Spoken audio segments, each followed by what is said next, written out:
કચ્છના ભીરંડિયારામાં કરાનો વરસાદ થયો। કરા પડતા વિસ્તારમાં બરફની ચાદર પથરાઈ ગઈ। આ તસવીરો જુઓ। પવન અને ગાજવીજ સાથે વાતાવરણ પલટાયું હતું। કચ્છના આજે અનેક વિસ્તારોમાં કરાનો વરસાદ જોવા મળ્યો।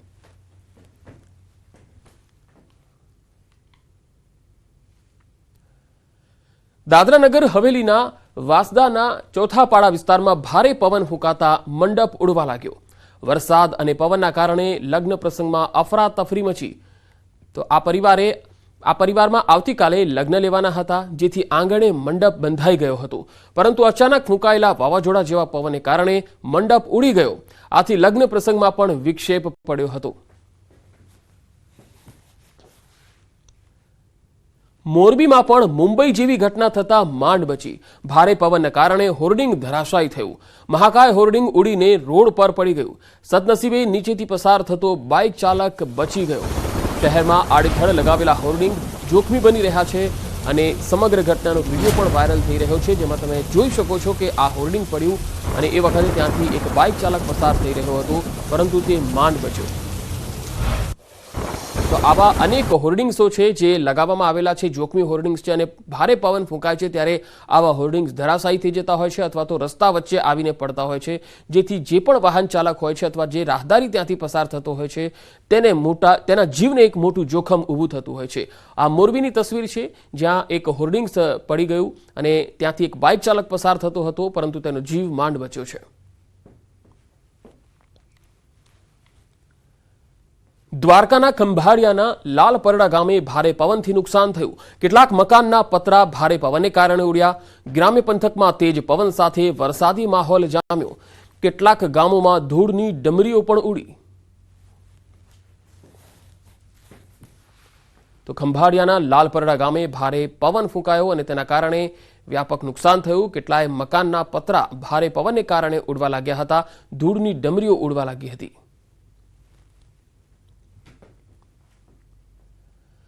આ તરફ ડાંગમાં પણ મિની વાવાઝોડું ફૂંકાયું, જેના પગલે ભારે તારાજી સર્જાઈ। વંટોળિયો વરસાદ એવો આવ્યો કે લોકોના મકાનોના છાપરા ઉડી ગયા। કાચા મકાનોમાં રહેતા લોકોમાં ફફડાટ ફેલાયો।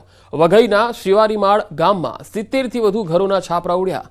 તો શિવારીમાળ ગામમાં નિરાધાર લોકો માટે રાતવાસો ક્યાં કરવો એ સૌથી મોટો સવાલ હતો।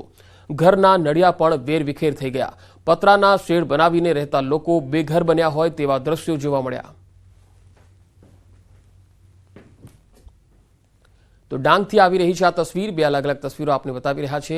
અહીંયા મિની વાવાઝોડું ફૂંકાયું, જેના પગલે મકાનના છાપરા ઉડી ગયા અને લોકો બેઘર બની ગયા। આખો શેડ જે છે એ ધરાશાયી થઈ ગયો।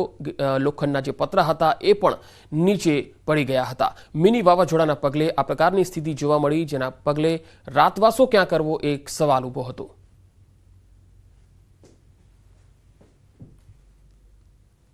अगर 400 लेके आते हैं या भारी बहुमत से आप जीत के आते हैं तो भारी बहुमत तो ખેડૂતો જેની આતુરતાથી રાહ જોઈ રહ્યા છે એ ચોમાસાની તારીખોની જાહેરાત થઈ ગઈ છે। ન્યૂઝ 18 ગુજરાતી ગુજરાતના ખેડૂતોની આતુરતાનો અંત લાવી રહી છે। એક બે નહીં પરંતુ 5 પ્રતિષ્ઠિત આગાહીઓ આપને બતાવવા જઈ રહ્યું છે। ખાસ કરીને ગુજરાતમાં ચોમાસાની દસ્તક ક્યારે, આ સવાલનો જવાબ ખેડૂતોને મળી રહ્યો છે। હવામાન વિભાગ, ખાનગી સંસ્થા સ્કાયમેટ, આગાહીકાર પરેશ ગોસ્વામી, આગાહીકાર અંબાલાલ પટેલ અને જાણીતા હવામાન નિષ્ણાત ચિરાગ શાહે ગુજરાતમાં ચોમાસાના દસ્તકની તારીખોનું અનુમાન વ્યક્ત કર્યું।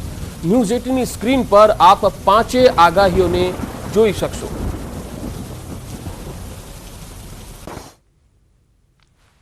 जो मानसून ऑनसेट की डेट है केरला के लिए वो है 31 मई और +- 4% डेज का एरर के साथ रहेगी। और जो मानसून प्रोग्रेस होगा गुजरात रीजन पे जो नॉर्मल डेट है वो 15 जून की है। કે દક્ષિણ ભારતની આસપાસ જે રહેલા આપણા આંદોબાર અને નિકોબાર ટાપુ છે, આ ટાપુ ઉપર ચાલુ વર્ષે 18 થી લઈને 20 મે આસપાસ ગમે ત્યારે નૈઋત્યનું ચોમાસું છે તે પહોંચી શકે છે અને એ પછી જે કેરળની અંદર ચોમાસું આવતું હોય છે અને ખાસ કરીને કેરળની અંદર ચોમાસાને આવવાની નોર્મલ તારીખ છે 1 જૂન। આ વર્ષે એવું બની શકે કે 3 થી 4 દિવસ વહેલું એટલે કે 26 અથવા તો 27 મે આસપાસ કેરળની અંદર ચોમાસું પ્રવેશ કરી જાય તેવી શક્યતાઓ છે. એટલે મુંબઈ સુધી ચોમાસું આવી અને સ્થિર થઈ જશે અને એ પછી યોગ્ય હવામાન મળશે અને ધીમે ધીમે ચોમાસું આગળ વધશે. એટલે ગુજરાતમાં ચોમાસું પહોંચતા લગભગ 14 અથવા તો 15 જૂન સમય છે આવી શકે છે. જુલાઈ ઓગસ્ટમાં સારો વરસાદ થવાની શક્યતા છે. રાજ્યના ભાગોમાં 106% જેવો વરસાદ થવાની શક્યતા રહેશે. આ ઉપરાંત હિન્દ મહાસાગર પશ્ચિમ ગરમ વધારતા ચક્રવાતો થવાની શક્યતા છે. મેના અંતમાં અને જૂનની શરૂઆતમાં અરબી સમુદ્રમાં પણ ચક્રવાતી હલચલ જોવા મળશે. બંગાળ ઉપસાગરમાં 16મી મે પછી હલચલ જોવા મળશે અને તારીખ 16 થી 24 મેમાં આંદામાન નિકોબાર ટાપુ પર ચોમાસું બેસી જશે.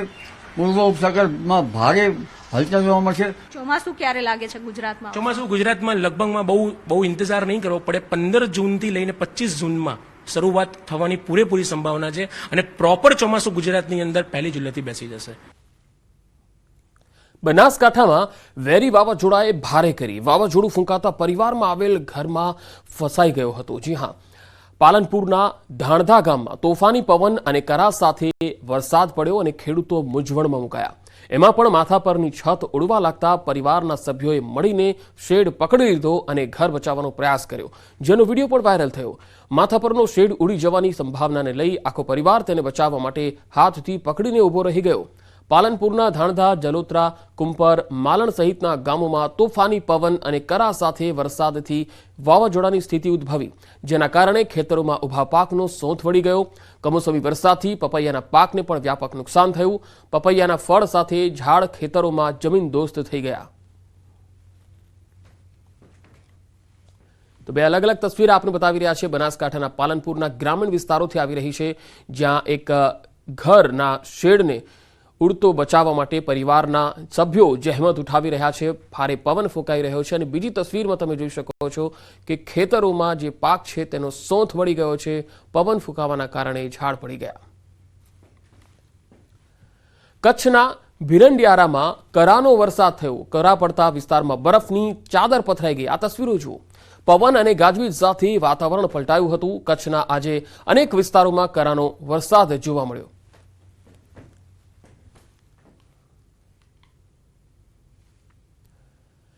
દાદરાનગર હવેલીના વાસદાના ચોથાપાડા વિસ્તારમાં ભારે પવન ફૂંકાતા મંડપ ઉડવા લાગ્યો.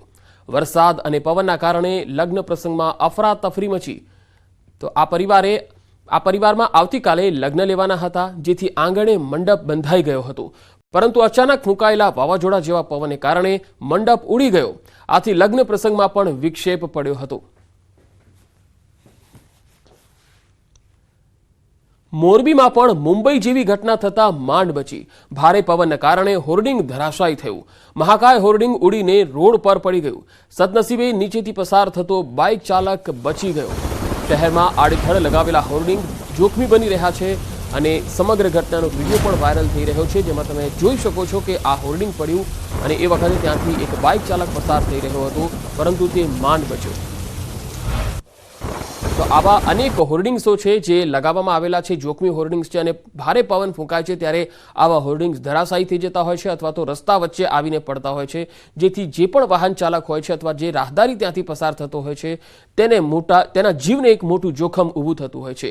આ મોરબીની તસવીર છે, જ્યાં એક હોર્ડિંગ્સ પડી ગયું અને ત્યાંથી એક બાઇક ચાલક પસાર થતો હતો, પરંતુ તેનો જીવ માંડ બચ્યો છે. દ્વારકાના ખંભાળિયાના લાલપરડા ગામે ભારે પવનથી નુકસાન થયું. કેટલાક મકાનના પતરા ભારે પવનને કારણે ઉડ્યા. ગ્રામ્ય પંથકમાં તેજ પવન સાથે વરસાદી માહોલ જામ્યો. કેટલાક ગામોમાં ધૂળની ડમરીઓ પણ ઉડી. તો ખંભાળિયાના લાલપરડા ગામે ભારે પવન ફૂંકાયો અને તેના કારણે વ્યાપક નુકસાન થયું. કેટલાય મકાનના પતરા ભારે પવનને કારણે ઉડવા લાગ્યા હતા. ધૂળની ડમરીઓ ઉડવા લાગી હતી.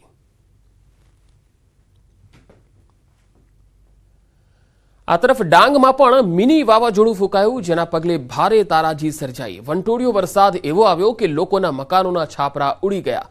કાચા મકાનોમાં રહેતા લોકોમાં ફફડાટ ફેલાયો. વઘઈના શિવારીમાળ ગામમાં 70થી વધુ ઘરોના છાપરા ઉડ્યા.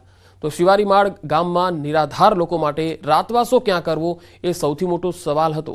ઘરના નળિયા પણ વેરવિખેર થઈ ગયા. પતરાના શેડ બનાવીને રહેતા લોકો બેઘર બન્યા હોય તેવા દ્રશ્યો જોવા મળ્યા. તો ડાંગથી આવી રહી છે આ તસવીર. બે અલગ અલગ તસવીરો આપને બતાવી રહ્યા છે. અહીંયા મિની વાવાઝોડું ફૂંકાયું, જેના પગલે મકાનના છાપરા ઉડી ગયા અને લોકો બેઘર બની ગયા.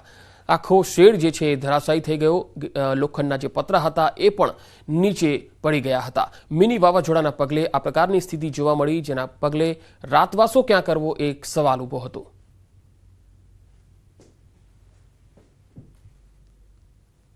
अगर 400 लेके आते हैं या भारी बहुमत से आप जीत के आते हैं तो भारी बहुमत तो सिर्फ